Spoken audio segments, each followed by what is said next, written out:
Alejandro, dejamos en el aire muchas cosas que están en tu libro y yo quería empezar esta segunda parte de la conversación preguntándote por algo que dices en él. Dices que en el momento en que hacemos algo que nunca hemos hecho antes, ya estamos en el camino de la curación. El efecto sorpresa es muy importante, ¿no? Cierto, cierto. Es decir, que vivimos con círculos viciosos de hábitos. Tenemos hábitos mentales, hábitos emocionales, hábitos sexuales y hábitos corporales. Entonces, cuando rompemos los hábitos, aparece una nueva dimensión de nosotros mismos, porque en el fondo somos tan infinitos como el universo. Pero la familia, la sociedad, la cultura, nos ponen un molde. Cuando nos salimos del molde empieza la curación. Y no solo eso, hay que hacer algo que nunca haya hecho uno y mientras más difícil, mejor. Además, y eso también lo insinúas en el libro, cuando hacemos algo que nunca hemos hecho antes, el sujeto, yo, la persona que sea, vuelve a interesarse por el mundo. Y en ese momento, añades, se produce la irrupción fulgurante de la poesía. Cierto, claro. Mira, Castaneda, ¿no? Castañeda, pero se le dicen Castaneda, a un director de un gran periódico, lo hizo salir a la calle a vender periódicos en la calle. Le cambió la vida.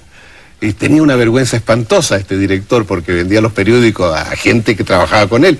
Y cuando se acercó al automóvil a venderle a uno de sus empleados, el empleado no lo reconoció porque no pudo imaginarse que su director estuviera vendiendo periódicos en la calle. Se entra en pleno en la magia, en el misterio. Cuando te sales de ti mismo, aparece un personaje otro, no eres tú. Y es una maravilla. Descubres nuevas energías en ti. El sentido del humor también parece ser muy importante en tu método psicoterapéutico. Tú pones continuamente en tela de juicio tus propias enseñanzas, incluso en el momento de la sanación, ¿no? Cierto. Wittgenstein, el gran filósofo del siglo XX, dijo, el saber y la risa se confunden. Es decir, el que no tenga sentido del humor no puede ser terapeuta. Freud fue uno de los primeros en ver la risa, escribió un libro sobre la risa. Y los psicoanalistas que lo siguieron lo ocultaron durante años, que Freud se había ocupado de los chistes.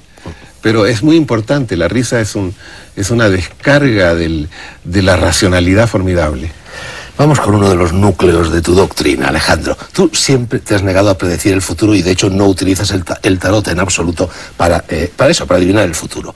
Y dices que cuando tú te imaginas el futuro, lo modificas o lo creas. Y ahí entra el problema del libre albedrío, el problema de la programación. Sí. Mucha gente tiene un guión de vida inconsciente y a eso se deben sus problemas, ¿no? No solo eso, sus muertes también. Tú le preguntas a una persona, ¿cuándo te vas a morir? ¿A qué edad? Y hay personas que dicen a 40, a 60. Mi padre me dijo a los 86. Le dije, ¿y por qué? Porque mi madre se murió a los 86. Ah, bueno, él tenía un Edipo espantoso. Entonces le dije, te voy a desprogramar para que no te mueras a los 86, una programación cerebral. Se murió a los 100. Le alargué la vida. Tenemos programaciones.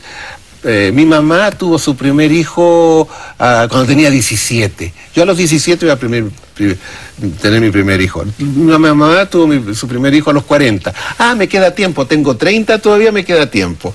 Es decir, nos programamos imitando familiares, imitando cosas así. Nos programamos en muchas cosas. Yo soy una vidente y te digo, querido amigo Dragó, ten cuidado porque mañana te vas a quebrar una pierna. Si tú me crees un poquito, te la quiebras y yo tengo un cliente.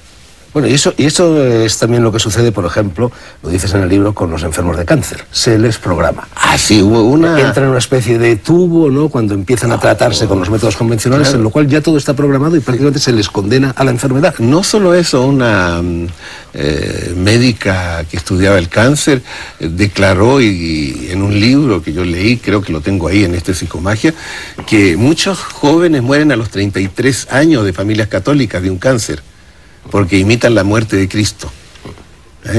Entonces las enfermedades pueden ser también metafóricas sociales. ¿Tú a estas alturas de tu vida crees que estás completamente desprogramado o te quedan programaciones? Creo que ¿sabes por qué te digo estoy programado? Porque estoy nervioso ahora contestando. ¿Sabes por qué estoy nervioso? Porque me has echado a la arena. Estoy esperando a estas dos personas que me vas a presentar y digo, ¿por qué me metí en esto? Ahora pienso en una fábula zen que dice, si estás en un mástil y llegas hasta arriba y no puedes bajar, ¿a dónde vas? Y el zen te dice, doy un paso en el vacío. Entonces hoy me vas a hacer dar un paso en el vacío, yo no sé qué va a pasar. Así que te contesto más o menos, ¿eh? Estoy programado, ¿ves? Tú no deberías tener miedo. Alejandro, hubiera sido mejor que no te hubiera dicho nada, que te hubieras soltado estas dos personas que te van a plantear sus preguntas. Mejor porque ahora no tendría miedo en mi programa de que no vas a poder, no estaría funcionando. Bueno, pues a partir de ahora nunca te voy a decir nada de lo que vamos a hacer. La sorpresa. La sorpresa. ¿Qué sucede con las enfermedades hereditarias? Porque cuando uno tiene una enfermedad hereditaria, bueno, está programado biológicamente. Claro. ¿Cómo se lucha contra eso? Yo te puedo contestar, según lo que yo sé, porque nadie lo sabe todo, hasta cierto punto, porque siempre hay excepciones, ¿no es cierto? Yo creo mucho en el árbol genealógico. Somos una familia que nos marca, nos posee, como el vudú. No nos posee un tío, nuestro padre, un abuelo. Entonces, nosotros necesitamos una identificación con la familia para ser querido. Entonces, mi abuelo es enfermo del hígado, mi padre es enfermo del hígado, yo soy enfermo del hígado. Mi madre, antes de tener hijos, abortó, mi abuela abortó, yo voy a abortar, etcétera. Entonces, hay cáncer en mi familia del pecho aquí, un cáncer acá, otro cáncer allá. Hay un divorcio aquí, otro divorcio en la otra generación, otro divorcio en la otra generación. Entonces, nos identificamos a la familia y decimos, la familia tiene esta enfermedad. Entonces, yo pertenezco a la familia. Si mi padre es enfermo del hígado, yo soy una muchacha que quería ser amada por el padre y el padre solo ama a los hombres. Me hago un problema en el hígado para pertenecer a mi padre, ¿no? A través de la enfermedad. Esa es la respuesta. Dices, ya que hemos hablado del cáncer, vamos a hablar de otra enfermedad dramática que es el autismo. Tú dices, y tiene mucha relación con lo que estamos hablando en el libro, algo que me ha sorprendido muchísimo, Alejandro. Dices que muchas veces los autistas que se niegan a utilizar un lenguaje que permita comunicarse con sus semejantes, eso se debe a que hay un secreto familiar que ellos no quieren, no pueden, no deben revelar y que se puede remontar incluso a 3 generaciones atrás. Hay muchos secretos en el árbol genealógico. Hay secretos, por ejemplo, un traidor, una tía prostituta, un incesto, tal persona se acostó con su padre, un abuso, una violación, una ruina. Son secretos que tratan de salir a la superficie. El secreto está hundido y siempre trata de salir. Y puede demorarse 2, 3, 4 generaciones en salir, hasta que sale, ¿entiendes tú? Sale el secreto. Entonces este secreto a veces se va a manifestar por enfermedades, por autismos, a veces es necesario, hay una culpa. Entonces sale un niño loco que paga la culpa de la familia anterior, ¿no es cierto?, de los abuelos, paga la culpa. Y tú dices que muchas veces ese silencio del autista se le ayuda a salir de él con un acto de creatividad por parte de la familia, por parte de los padres. Sí, también. Una psicoanalista, te voy a decir el nombre, Chantal Rialán, para que sepa que existe. Me dijo, ven, me llamo por teléfono y me dice, ¿puedes venir a ayudarme? Porque tengo un muchacho autista que no lo puedo sacar. Entonces llego y está sentado así.